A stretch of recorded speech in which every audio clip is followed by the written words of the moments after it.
ఓం గణేష శారదా గురుభ్యో నమః.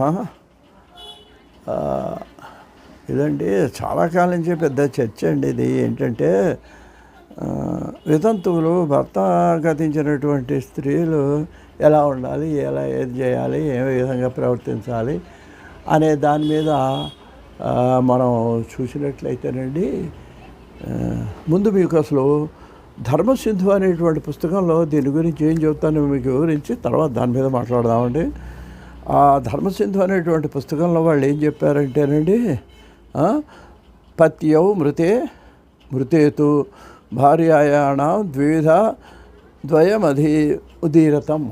భర్త మరణించిన వాళ్ళకి 2 పద్ధతులు ఉన్నాయని చెప్పాడు. ఒకటి ఏంటంటే ఈ సాగరం అంటే ఏమంటే బలవంతంగా తీసుకెళ్ళి చంపడం కాదండి. కొంతమంది పూర్వం ఏంటంటే వాళ్ళ మీద ఉండేటువంటి ప్రేమ కొద్దీ వాళ్ళే మరణించేవాళ్ళు, లేదా బలవంతంగా మరణించేటంటే ఎవడో బలవంతం చేయటం కాదండి. ఇప్పుడు మీకు కొన్ని కథల్లో మనం చూస్తాము, రాజపుత్ర స్త్రీలండి, వాళ్ళు రాజుగారు మరణించారని తెలవగానే అగ్నిహోత్రాలు చేసేసుకొని శత్రువులు వచ్చి మన శీలాన్ని ఎక్కడ అపహరిస్తారో, శత్రువులు బలాత్కారంగా తీసుకెళ్తారో అని రాజుగారు మరణించిన వార్త రాగానే బలవంతంగా అగ్నిలో పడి ఈ స్త్రీలందరూ మరణించేటువంటి పరిస్థితి కూడా ఒకప్పుడు మన భారతదేశంలో ఉంది. అందువల్ల ఏంటంటే ఆ విధంగా మరణించే పద్ధతి ఒక పద్ధతి. ఇక రెండోది ఏంటంటే వైధమ్యం పాలయేత్ సమ్యక్ ఏమంటే సహాగ్ని గమనంతువా.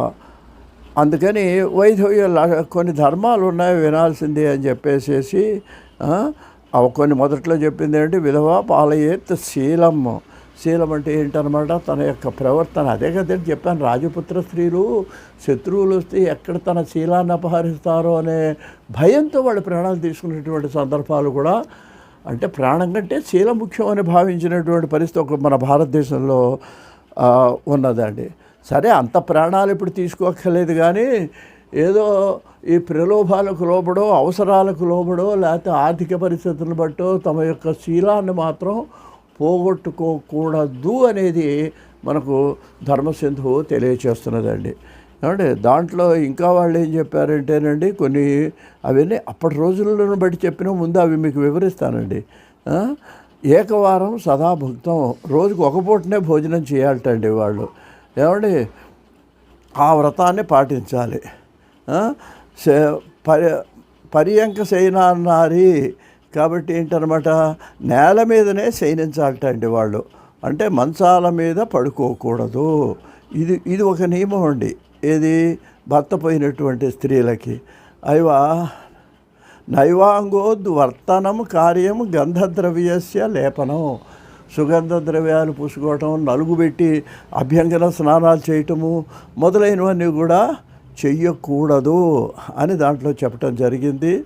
ఏమండి తర్వాత ఇంకా ఏంటంటే నాసిరోహే అనడ్వాహం అంటే ఎద్దుల బండి అటువంటి వాహనాలు కూడా ఎక్కకూడదు అని, ఈ విధంగా రంగు వస్త్రాలు ధరించకూడదని కూడా వాడు చెప్పాడండి.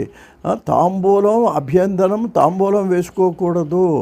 కాంస్యపాత్రే నా భోజనం, కంచాల్లో భోజనం చేయకూడదు. అందుకే పూర్వం ఇస్తళ్లలో తినేవాళ్ళండి భర్త పోయినటువంటి స్త్రీలు. అది ధర్మశాస్త్రం చెప్పింది అనమాట అండి.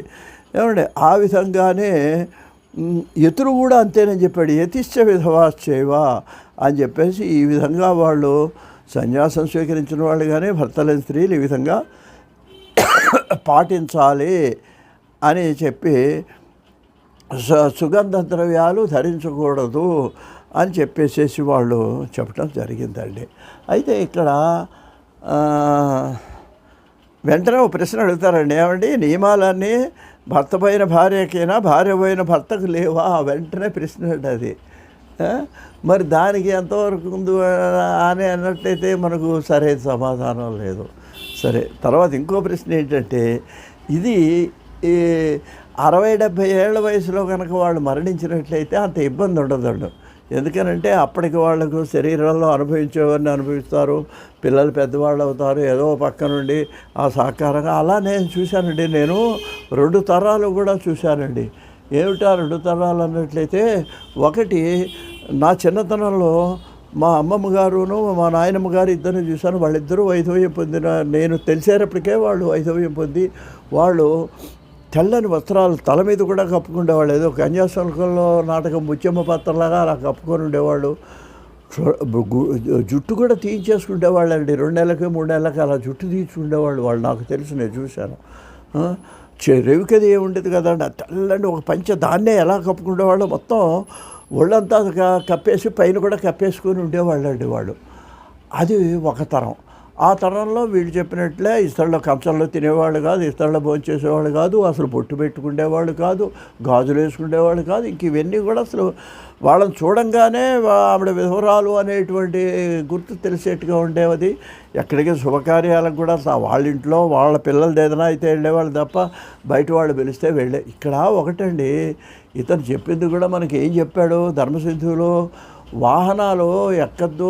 అప్పుడు ఎడ్లు బండి ఉండేవి కాబట్టి ఎందుకు ఎక్కద్దన్నాడంటే ప్రయాణాలు వద్దునైనా వద్దని వాళ్ళకి. ఎందుకని వస్తే ఈ సంఘం మన సాంప్రదాయం ప్రకారం వాళ్ళు ఎదురుపడ్డా ఏం చేసినా ఈ శుభకార్యం జరుగుతున్నది, ఎక్కడ ఏ పక్క అటు ఇటు తిరుగుతుంటే వీళ్ళు ఎదురుపడితే కొంచెం మొహం తిప్పుకుంటారు. ఆ పరిస్థితి నీకెందుకు, నువ్వు నీ ఇంట్లో కూర్చోమని చెప్పేసి వాళ్ళు ఏం చేశారన్నమాట, దాన్ని నిషేధించడం జరిగిందండి. మరి వాతావరణం మారిపోయింది సార్. ఇవాళ సంఘం మారిపోయింది. ఇవాళ మనం ఎవరిని ఏమీ తప్పట్టుకోవడానికి వీల్లేదండి. అందువల్ల పరిస్థితి ఏంటంటే వీరేశలింగం గారు కూడా దీని గురించి ప్రత్యేకంగా ఆయన కొంత తిరుగుబాటు తీసుకొచ్చారు, మార్పు. ఇది అసలు ముందు అసలు ప్రాథమిక స్థితి మీకు చెప్పాను. తర్వాత ఎపిసోడ్స్లో అసలు వీరేశలింగం గారు, కందుకూరు వీరేశలింగం గారు ఏ విధంగా సంఘంలో ఇవాళ మన వాళ్ళు స్వేచ్ఛగా ధైర్యంగా చిన్నదో పెద్దో బొట్టెట్టుకొని చక్కగా వితంతువులు తిరగలుగుతున్నారు అంటే వీరేశలింగం గారి చలువు అని మనం చెప్పుకోవాలి. ఆయన ఆ రోజున ఒక 70-80 సంవత్సరాల క్రితం రాజమహేంద్రవరంలో చేసిన కృషి, ఆయన దగ్గరుండి వితంతువులు కూడా వివాహాలు చేయించాడు ఆయన. చిన్నప్పుడు పిల్లలు కనుక భర్తపోతే అంత తిరుగుబాటు తేవటం వల్ల ఇవాళ వీళ్ళలో కొంచెం సంఘాన్ని ఎదిరించే ధైర్యం వచ్చిందని మీకు మనవి